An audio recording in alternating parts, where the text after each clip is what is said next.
గులివెందల చేపల పేరు వినే ఉంటారు కదండి. ఇవి సముద్రపు చేపలు. సైజులో ఇవి చిన్నగా ఉన్న టేస్ట్లో ఏమాత్రం తీసిపోవండి. ఇవి హెల్త్కి చాలా మంచివండి. వీటిని క్లీన్ చేసుకుని కర్రీ ఎలా చేసుకోవాలో చూద్దాం. వీడియోలో చూపించిన విధంగా ఈ చేపలు పింక్ కలర్లో ఉంటాయండి. వీటిని క్లీన్ చేసుకోవడానికి కత్తిపేట అయితే అనువుగా ఉంటుందండి, లేదంటే చాకుతో అయినా చేసుకోవచ్చు.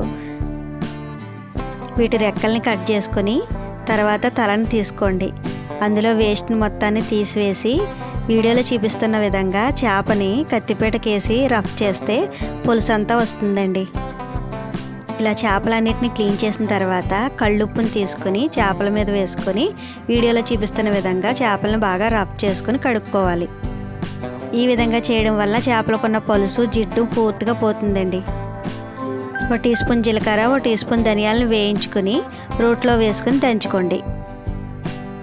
వీటిని మిక్సీ జార్లో వేసి కూడా పొడి చేసుకోవచ్చండి. ధనియాలు జీలకర్ర కొద్దిగా నలిగిన తర్వాత ఇందులో 6-7 వెల్లుల్లి రెమ్మల్ని, చిన్న అల్లం ముక్క, ఎండు కొబ్బరి ముక్కను కూడా వేసుకొని కొద్దిగా వాటర్ని యాడ్ చేసి మసాలా ముద్దలా రెడీ చేసుకోండి.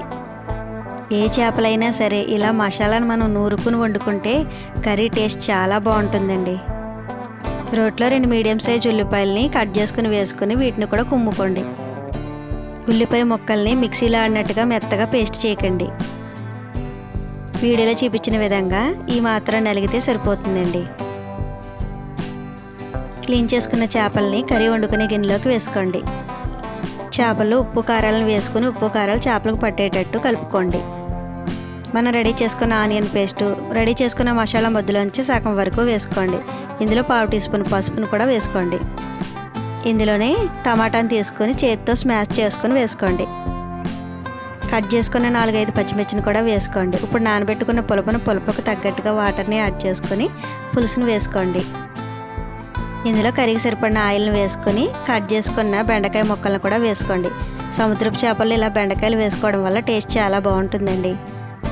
ఇలా రెడీ చేసుకున్న కర్రీని స్టవ్ పై పెట్టుకొని మీడియం ఫ్లేమ్లో 10 నిమిషాల పాటు కుక్ చేసుకోండి.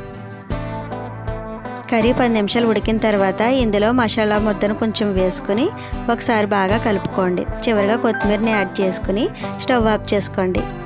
గులివెందల కర్రీ రెడీ.